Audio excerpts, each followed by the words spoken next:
ಕರ್ನಾಟಕ ರಾಜ್ಯದ ಕಾಂಗ್ರೆಸ್ ಪಕ್ಷಕ್ಕೆ ಮತ್ತು ದೇಶದ ರಾಜಕಾರಣದ ಇತಿಹಾಸಕ್ಕೆ ಧ್ರುವನಾರಾಯಣ್ ಅವರ ಜನಸೇವೆ ಮತ್ತು ರಾಜಕಾರಣ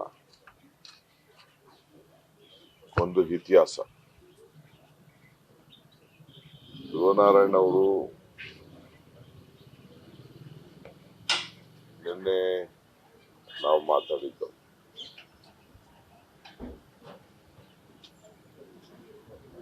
ಧ್ರುವನಾರಾಯಣ್ ಒಂದು ವೋಟ್ ಧ್ರುವನಾರಾಯಣ್ ಅಂತ ಇಡೀ ರಾಷ್ಟ್ರಕ್ಕೆ ಒಂದು ವಿಧಾನಸಭೆಗೆ ಹೋದಂತ ಧ್ರುವನಾರಾಯಣ್ ಅಂತ ನಾವು ಮಾತಾಡ್ತಿದ್ದೋ. ಆದ್ರೆ ಅದಲ್ಲ, ಅದು ಶಾಶ್ವತವಾಗಿ ಇವತ್ತು ಉಳಿಲಿಲ್ಲ.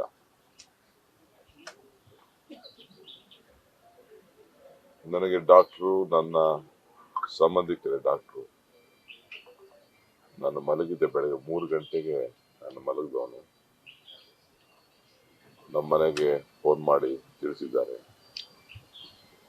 ಬಂದು ಎಬ್ಬರಿಸಿದ್ರು, ಈ ರೀತಿ ಆಗಿದೆ, ಇನ್ನ ಹಾಸ್ಪಿಟ್ಲಿಗೆ ತೆಗೆದುಕೊಂಡು ಹೋಗ್ತಾ ಇದ್ದಾರೆ ಅಂತ.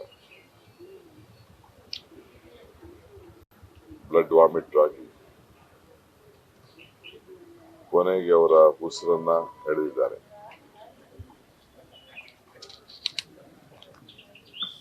ಸಾವಿಗೂ ಹುಟ್ಟಿಗೂ ನಡುವೆ ಒಂದು ಪುಟ್ಟ ಜೀವನವನ್ನ ಭಗವಂತ ಇಟ್ಟಿದ್ದಾನೆ. ಹೊರಲಾಗದಷ್ಟು ಜವಾಬ್ದಾರಿ ಕೊಟ್ಟು, ಮರೆಯಲಾಗದಷ್ಟು ಬಂಧನವನ್ನು ಕೊಟ್ಟು, ಚಂಚಲ ಮನಸ್ಸಿಗೆ ಮತ್ತಷ್ಟು ಜೊತೆಯಲ್ಲಿ ಅದೆಷ್ಟು ಆಟವನ್ನು ಆಡುತ್ತಿದ್ದಾನೋ ಈ ಭಗವಂತ ಅನಿಸ್ತಾ ಇದೆ. ಇಡೀ ನಮ್ಮ ಕುಟುಂಬಕ್ಕೆ, ಕಾಂಗ್ರೆಸ್ ಪರಿವಾರಕ್ಕೆ, ಆ ಮೈಸೂರು ಜಿಲ್ಲೆ, ಚಾಮರಾಜನಗರ ಜಿಲ್ಲೆ ಮತ್ತು ಯಾವ್ದಾವ್ದು ಜವಾಬ್ದಾರಿಯನ್ನ ಅವರು ತೆಗೆದುಕೊಂಡಿದ್ರು, ಆ ಸರಳತೆಗಳಿಗೆ ಅತಿ ಹೆಚ್ಚು ಮೇರೆದಂತ ಒಬ್ಬ ಸಂಭಾವಿ ರಾಜಕಾರಣಿ. ಮಾನವೀಯತೆ, ಸ್ನೇಹ, ಪ್ರೀತಿ, ಯಾರನ್ನು ಕೂಡ ನೋಯಿಸಬಾರದು ಅನ್ನೋ ಒಂದು ವಿಶೇಷವಾದಂತ ಗುಣವನ್ನ ಹೊತ್ತಂತ ಒಬ್ಬ ನಾಯಕ. ಎಲ್ಲ ಸಮಾಜದವರು, ಎಲ್ಲ ಧರ್ಮದವರು ಬಹಳ ಪ್ರೀತಿಯಿಂದ ಕಾಣ್ತಿದ್ದಂತ ಒಬ್ಬ ವ್ಯಕ್ತಿ. ಎಷ್ಟೇ ಕಷ್ಟ ಇದ್ರೂ ಕೂಡ ಬಹಳ ತಾಳ್ಮೆಯಿಂದ, ನನಗೂ ಕೂಡ 16 ಬಾರಿ ಸಮಾಧಾನವನ್ನು ಹೇಳಿ ನನ್ನ ಕಾರ್ಯಾಧ್ಯಕ್ಷರಾಗಿ ಕೆಲಸವನ್ನ ಮಾಡಿಕೊಂಡು ನಮ್ಗೆಲ್ಲ ಒಂದು ದೊಡ್ಡ ಶಕ್ತಿ, ನಮ್ಮ ಆಸ್ತಿ. ನಾವು ಒಂದೇ ಮಾತಲ್ಲಿ ಹೇಳ್ಬೇಕಾದ್ರೆ, ನನ್ನ ಕಾರ್ಯಾಧ್ಯಕ್ಷ ಅಲ್ಲ, ನನ್ನ ಕುಟುಂಬ ಮತ್ತು ರಾಜ್ಯದ ಎಲ್ಲ ನಮ್ಮ ಕಾರ್ಯಕರ್ತರಿಗೆ ಒಂದು ದೊಡ್ಡ ಆಸ್ತಿಯಾಗಿದೆ. ಅವರ ಕ್ಷೇತ್ರದಲ್ಲಿ ಮಾಡಿದಂತ ಕೆಲಸಗಳು, ವಿಶೇಷವಾಗಿ ಆ ಕ್ಷೇತ್ರದ ಬದಲಾವಣೆಯಲ್ಲಿ ಆ ಜವಾಬ್ದಾರಿ ತೆಗೆದುಕೊಂಡು ಮಾಡದ್ದು ಇವತ್ತು ಸಾಕ್ಷಿಗುಡ್ಡೆಯಾಗಿ ಉಳ್ಕೊಂಡಿದೆ. ಇವತ್ತು ನಮ್ಮ ಜೊತೆ ಇಲ್ಲ. ನನಗೆ AICC ಅಧ್ಯಕ್ಷರು ಸೋನಿಯಾ ಗಾಂಧಿ ಅವರು, ವಿದೇಶದಿಂದ ರಾಹುಲ್ ಗಾಂಧಿ ಅವರು ಎಲ್ಲ ಫೋನ್ ಮಾಡಿ ಅವ್ರಿಗೆ ಯಾರು ನಂಬಿಕೆ ಆಗ್ತಾ ಇಲ್ಲ. ನಮ್ಮ ಜನರಲ್ ಸೆಕ್ರೆಟರಿ ಇಲ್ಲಾದರೆ ಈ ಕುಡ್ ನಾಟ್ ಬಿಲೀವ್ ಹಿಮ್ಸೆಲ್ಫ್. ನನಗೆ ನಂಬಿಕೆ ಆಗ್ತಿಲ್ಲ, ಅದು ಬೇರೆ ವಿಚಾರ. ಅಂದ್ರೆ ಅಷ್ಟು ಒಂದು ನಮ್ಮೆಲ್ಲರ ಹೃದಯವನ್ನ ಗೆದ್ದಂಥವ್ರು ನನ್ನ ಸ್ನೇಹಿತ, ನನ್ನ ಸಹೋದರ. ಇವತ್ತು ನಾವೆಲ್ಲ ಕಳ್ಕೊಂಡಿದ್ದೇವೆ. ನಾನೇನು ಹೇಳಬೇಕು ಅಂತ ಅರ್ಥ ಆಗ್ತಾ ಇಲ್ಲ. 11 ಗಂಟೆಗೆ ಕಾಂಗ್ರೆಸ್ ಕಚೇರಿಲಿ ಒಂದು ಶ್ರದ್ಧಾಂಜಲಿ ಸಭೆಯನ್ನ ಇಟ್ಕೊಂಡಿದ್ದೇವೆ. ನಾನು ನನ್ನ ಪ್ರವಾಸ ಇವತ್ತು ರಾಮನಗರ ಜಿಲ್ಲೆ ಪ್ರಜಾಧ್ವನಿ ಕಾರ್ಯಕ್ರಮ ಇಟ್ಟಿತ್ತು.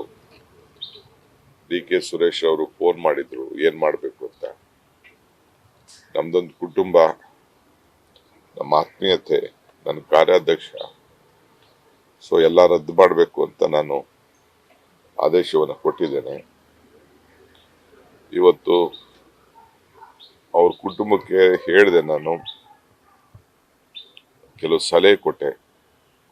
ಸಾಯಂಕಾಲದ ಒಳಗಡೆ ನಾವು ಆ ಒಂದು ಗೌರವನ ಸಲ್ಲಿಸುವಂತ ಕೆಲಸ ಮಾಡೋಣ ಅಂತ. ಬಟ್ ಅವ್ರ ಫ್ಯಾಮಿಲಿಲಿ ನಾವೆಲ್ಲ ಕೂತ್ಕೊಂಡು ಚರ್ಚೆ ಮಾಡ್ತೀವಿ ಅಂತ ತಿಳಿಸಿದ್ರು. ನಾನು ನನ್ನ ಅಭಿಪ್ರಾಯನ ಎಲ್ಲರಿಗೂ ಕೂಡ ಮಾತಾಡಿದ್ದೇನೆ. ಆ ಮಕ್ಕಳಿಗೆ, ಬೇರೆಯವ್ರಿಗೆಲ್ಲ ನಾವೆಲ್ಲ ಮಾತಾಡಿದ್ದೇನೆ.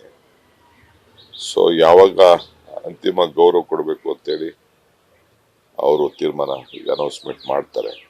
ನನ್ನ ಹತ್ರ ತಿಳಿಸಿದ್ದಾರೆ, ಆ ಕುಟುಂಬದವರೇ ಮಾತಾಡ್ತಾರೆ. ಡಿಸ್ಟ್ರಿಕ್ಟ್ ಮಿನಿಸ್ಟ್ರು ಕೂಡ, ಅವರು ಕೂಡ ನನಗೆ ಫೋನ್ ಮಾಡಿದ್ರು. ಅವ್ರದ್ದು ಏನು ಸರ್ಕಾರದ ಏನೆಲ್ಲ ಮಾಡಬೇಕು ಅಂತೇಳಿ ಕೆಲವು ವಿಚಾರವನ್ನು ಅವರು ಕೂಡ ಫೋನ್ ಮಾಡಿದ್ರು.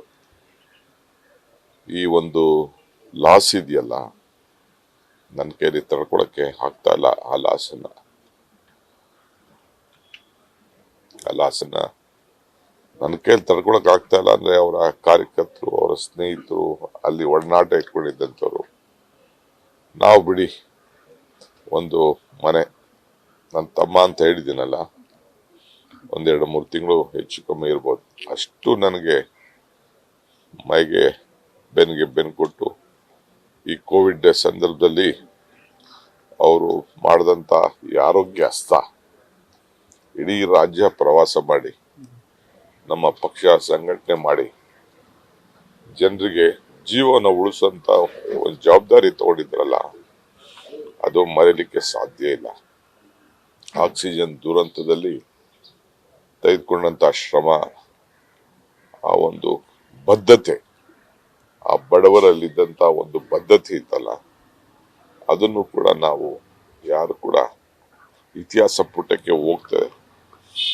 ದೇವರು ಇಂಥ ಕ್ರೂರಿ ಆದ್ನಲ್ಲ ಅನ್ನೋದು ಕೂಡ ನನಗೆ, ಆ ದೇವ್ರ ಮೇಲೆ ನನಗೆ ದೇವ್ರಿದ್ದಾನೋ ಇಲ್ಲೋ ಅನ್ನೋದು ನನಗೆ ಈಗ ಯಾವ ಸಣ್ಣ ಹವ್ಯಾಸನೂ ಇರಲಿಲ್ಲ, ಅಭ್ಯಾಸನೂ ಇರಲಿಲ್ಲ.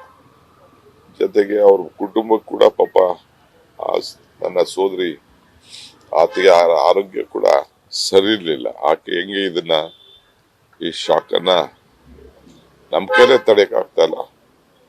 ಹೆಂಗೆ ತಡ್ಕೊಡ್ತಾರ ಅಂತ ಗೊತ್ತಿಲ್ಲ.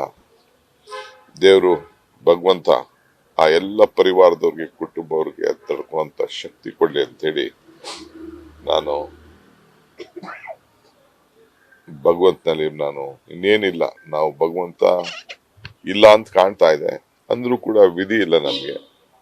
ಇಡೀ ನಮ್ಮ ದೇಶದ ಆಸ್ತಿ ನಮ್ಮ ಸಂಸ್ಕೃತಿ. ಆ ಸಂಸ್ಕೃತಿಲಿ ನಮ್ಮ ಬಂಧನ, ಬಾಂಧವ್ಯ, ಸ್ನೇಹ ಇವು ಬಹಳ ಶಾಶ್ವತವಾಗಿ ಉಳ್ಕೊಳ್ಳುವಂಥದ್ದು. ಈ ವಿಚಾರದಲ್ಲಿ